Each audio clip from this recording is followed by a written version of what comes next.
지난 20세기 인류 역사와 정신사에 위대한 영향력을 끼친 인물들은 수없이 많이 있습니다. 그 중에 몇 사람을 들라고 하면 마하트마 간디, 마틴 루터 킹 목사, 그리고 넬슨 만델라를 대표적인 인물로 들 수 있을 것입니다. 간디는 영국 식민 통치에 저항하면서 인도의 독립을 위해서 비폭력 무저항 운동을 전개했습니다. 마틴 루터 킹 목사는 미국의 흑인 운동가였고 흑백 차별을 극복하기 위해서 그도 비폭력 그러면서 저항 운동을 해나갑니다. 며칠 전에 12월 5일 만델라가 95세의 나이로 세상을 떠났습니다. 남아공의 백인들이 흑인을 차별하기 위해서 아파르테이트라고 하는 유색인 차별 정책을 만들고 흑인들을 그들이 사는 지역에서 자꾸만 쫓아냈습니다. 그는 이것에 대해서 저항 운동을 그렇게 하게 됩니다. 그래서 40대 중반에 그는 반란죄로 종신형을 받고 감옥에 갇히게 됩니다. 무려 27년 동안의 옥고 생활 끝에 1990년 72살의 나이로 감옥에서 풀려나게 됩니다. 그리고 노벨상을 받게 되고 76세에 남아공의 첫 번째 흑인 대통령이 되면서 진실과 화해위원회를 설치하고 흑백 갈등의 역사의 종지부를 찍게 됩니다. 만델라는 용서와 화합의 정신을 실현한 정치인이었습니다. 한 사람이 온전하게 변화되면 한 공동체와 한 국가까지 변화가 이루어지고 세계의 정신사 이것을 성숙하게 만드는 일을 가능하게 할 수 있다는 표본을 우리에게 보여주었습니다.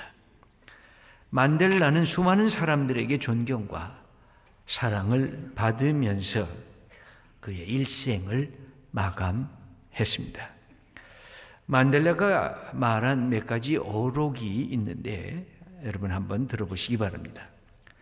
나는 일생 동안 백인이 지배하는 사회에도 흑인이 지배하는 사회에도 맞서 싸웠습니다. 모든 사람이 평등한 기회를 갖고 함께 살아가는 사회를 건설하고자 했습니다. 이것이 내가 일생을 바쳐 성취하고자 한 이상이었습니다. 필요하다면 그러한 이상을 위해서 죽을 준비가 되어 있습니다. 또 이런 말도 했습니다. 피부 색깔이나 가정 환경, 종교 등의 이유로 다른 사람을 증오하도록 태어난 사람은 아무도 없습니다. 사람이 증오를 배울 수 있습니다.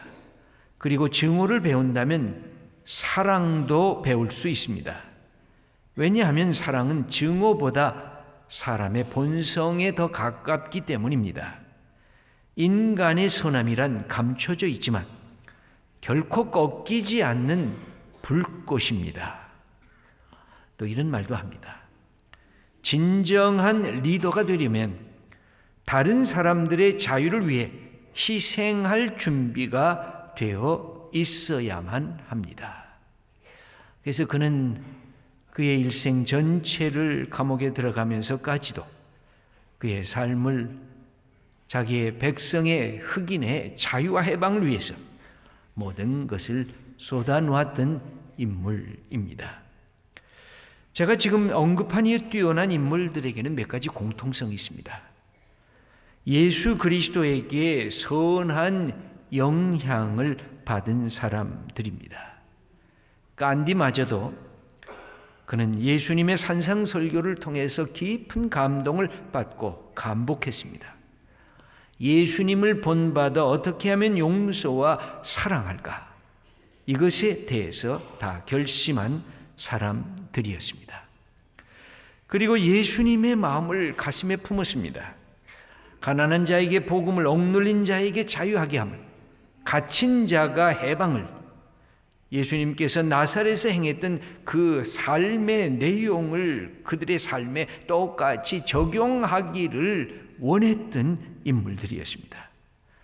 고통받는 자기의 백성들, 억압당하는 자기의 민족들, 자유와 인권을 잃어버린 사람들을 향한 가슴에 안타까운 마음으로 열정을 갖고 투쟁했던 그런 인물들입니다.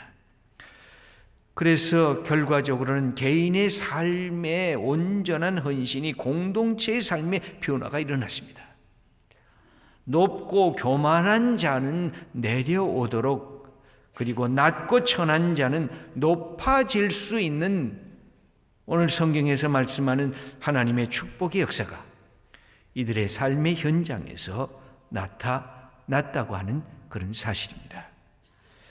여러분, 우리의 마음속에는 이 세상에 문제가 생기면 그것을 어떻게 예수님의 마음으로 해결할 것인가에 관심이 있기보다는 이 못된 세상 너무 불공평하구나 그러면서 탄식부터 하는 것이 우리의 모습이 아닌가 모르겠습니다. 내 부모는 왜 이렇게 가난했을까? 나는 왜 공부할 여건이 안 됐을까? 어떤 사람은 그렇게 돈과 재물을 많이 쌓고 있는데 나는 왜 이 모양일까? 사회적 신분이 내게는 전혀 주어지지 않는가? 도대체 여기서 탈출할 수 있는 탈출구가 있겠는가? 여러분, 수많은 사람들은 지금도 삶의 불공정성에 대해서 질문을 합니다. 그리고 이 질문은 한 걸음 더 나갑니다. 이 땅에 왜 이런 고통이 있는가? 왜 이런 고난이 계속되는가? 왜 이렇게 불공정성이 지속이 되고 있는가? 그러면서 하나님에 대한 신정론적인 질문까지 확장이 됩니다. 정말 하나님은 살아계신가? 정말 하나님이 살아계시다면 정의롭고 공정한 분이실까? 이것을 질문하고 있습니다. 이 시대에 함께 살고 있는 저도 목사로서 이 질문을 반복적으로 하지 않을 수가 없습니다. 그러면서 마음속에 성경을 읽으면서 결론은 이런 것입니다. 인간들은 끊임없이 불공정성과 불공평, 부정의를 인간이 만들어내고 있습니다. 인간이 얼마나 교만합니까? 인간이 얼마나 탐욕스럽습니까? 그래서 남의 것을 끊임없이 빼앗으면서 자기 배만을 채우려고 합니까? 인간이 얼마나 교만해서 자기만을 높아지고자 말로 다 할 수 없이 인간이 탐욕적입니다. 이런 인간이 만들어놓은 불공평성과 부정의를 오히려 하나님께서는 끊임없이 이 땅에 공평과 정의를 세우기 위해서 지금도 애쓰십니다. 오늘도 하나님의 사람을 불러주신 것은 이 땅에 있는 불공평, 이 땅에 있는 불공정, 이 땅에 있는 부정의를 하나님의 정의와 하나님의 공의로, 하나님의 긍휼히 여기는 마음으로 그것을 극복해 나가라고 우리를 이 아침에 초청하신 것입니다.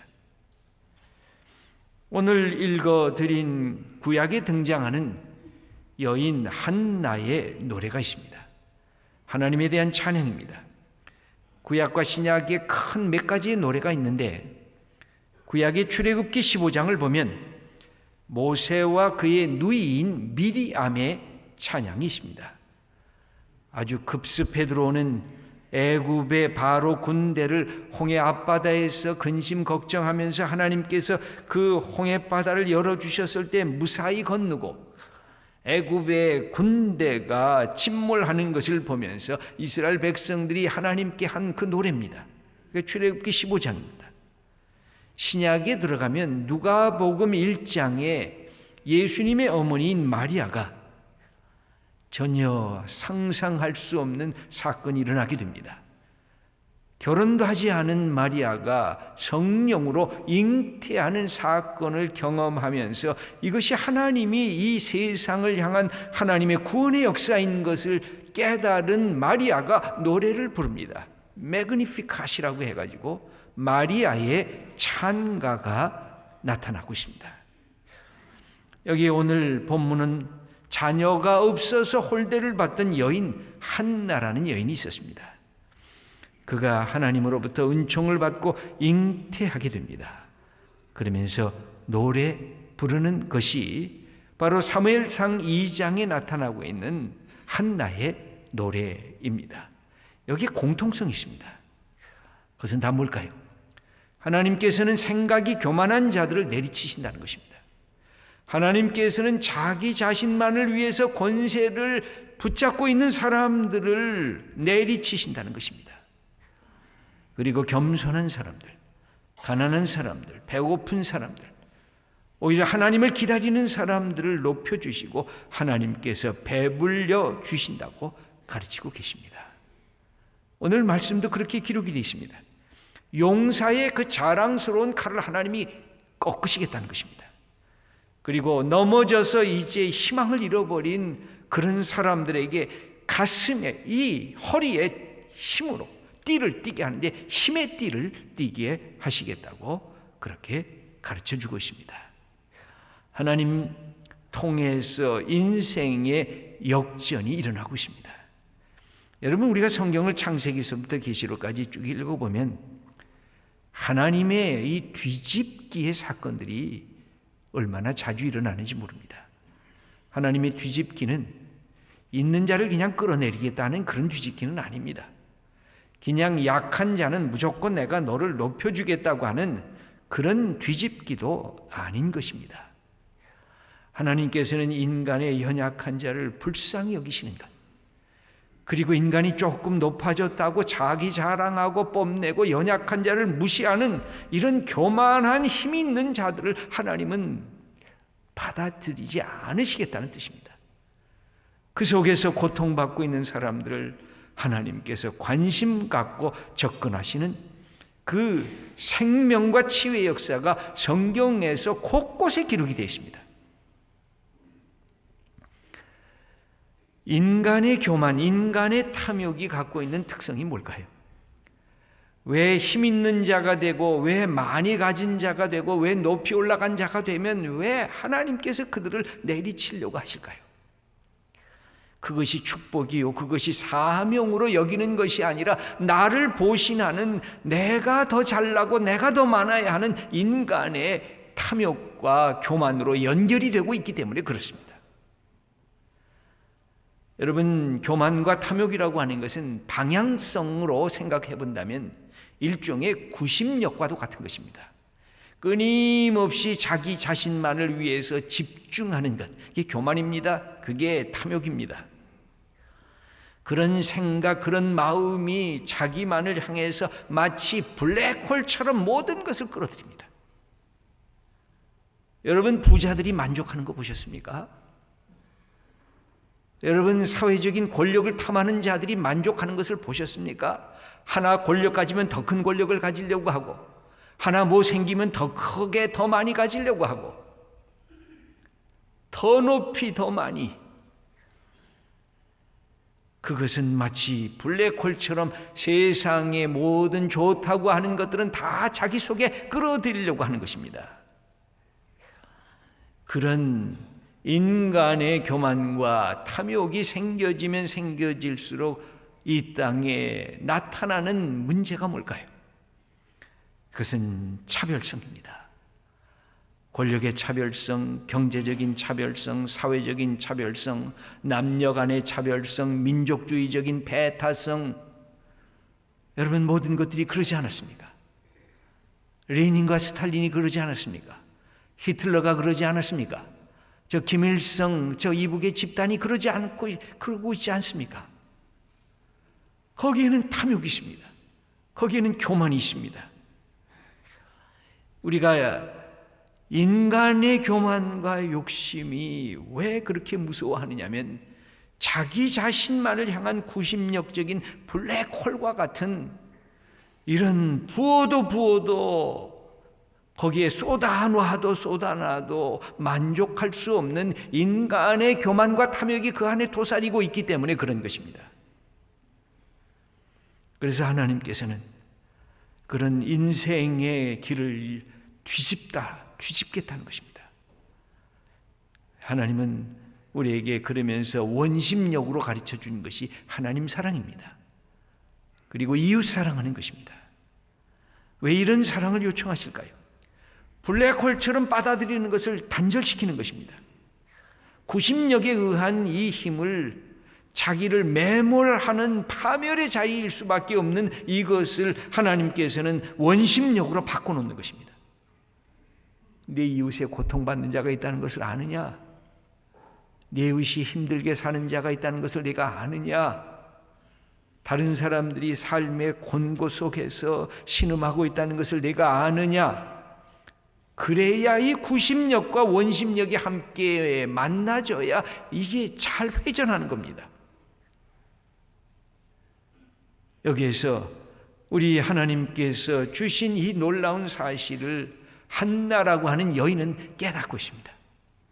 그러면서 한나가 하나님을 앞에서 백성들 앞에서 노래를 부르기 시작하는 것입니다. 오늘 4절 말씀 우리 몇 절을 한번 함께 읽어보면 좋겠습니다. 한번 읽겠습니다. 용사의 활은 꺾이고 넘어진 자는 힘으로 뛸 때도다. 여러분, 용사는 더 용감해지고 넘어진 자는 아주 파멸에 해당되는 게 인생의 이게 각본 아닙니까? 그래서 우리가 부정의와 불공평을 싫어하는 이유가 그것 아닙니까? 빈익빈 부익부를 우리가 그렇게 싫어하는 이유도 거기에 있지 않습니까? 내가 가난해지면 이제 일어설 자리가 없다. 내가 한번 부자 돼야지 더 크게 부자 된다는 이것에 우리의 가치관이, 우리의 세계관이 거기에 침잠되어 있지 않습니까? 그런데 이 한나의 찬가를 들어보면 용사가 그 든든한 활을 하나님께서 꺾어버리신다는 겁니다. 그리고 넘어진 자, 별 볼 일 없이 무력하게 된 자를 내가 너를 세우겠다, 내게 힘을 주겠다. 이게 하나님의 뜻이라는 것입니다. 여러분, 5절 말씀을 우리 함께 읽어보겠습니다. 풍족하던 자들은 양식을 위하여 품을 팔고 줄이던 자들은 다시 줄이지 아니하도다. 전에 임신하지 못하던 자는 7을 낳고 많은 자녀를 둔 자는 쇠약하도다. 여기 보면 이 인생에 역전이 일어난다는 겁니다. 풍족하고 넉넉하다는 게 어느 순간에 사라지고 남에게 빌어먹게 된다는 것입니다. 오히려 줄인 자, 배고픈 자들, 그 사람들은 줄이지 않고 배부르게 된다는 것입니다. 이 놀라운 것을 우리가 읽어보면 깜짝깜짝 놀랍니다. 하나님, 이게 도대체 무슨 뜻입니까? 삶의 반전이 일어나고 있다는 뜻입니다. 인생이 한번 꼴찌라고 매번 꼴찌가 되는 것은 아니라는 뜻입니다. 인생에 한번 내가 1등 했다고 계속 내가 1등 할 수 있다고 보장되는 것이 아니라는 것입니다. 그러므로 내가 뭔가 있을 때, 내가 뭔가 잘 나갈 때 오히려 더 겸손해지고, 내가 잘 안 될 때, 내가 실수하고 내가 실패할 때 희망을 잃지 말고 인생을 살아가는 것. 그게 하나님께서 우리에게 주신 축복의 역사인 것입니다. 여러분, 6절 말씀에 계속해서 이렇게 말씀합니다. 6절과 7절을 계속해서 한번 읽어보겠습니다. 여호와는 죽이기도 하시고 살리기도 하시며 스올에 내리게도 하시고 거기서 올리기도 하시는도다. 여호와는 가난하게도 하시고 부하게도 하시며 낮추기도 하시고 높이기도 하시는도다. 하나님께서 이렇게 하신다는 겁니다. 여러분, 놀랍지 않습니까? 하나님께서 왜 이런 일을 할까요? 힘이 있으면 다 징계를 하겠다, 부자는 다 못 살게 하겠다라는 단순 논법은 아닙니다. 힘없는 자는 내가 무조건 축복하겠다, 가난한 자는 내가 무조건 좋아하겠다, 그런 뜻도 아닙니다. 무슨 것일까요? 내게 힘을 줘. 네가 힘을 받았느냐? 그 힘이 무엇을 위해서 쓰여졌느냐? 네가 재물을 많이 가졌느냐? 그 재물이 어떻게 사용돼야 되겠느냐? 그걸 우리에게 묻고 있는 것입니다.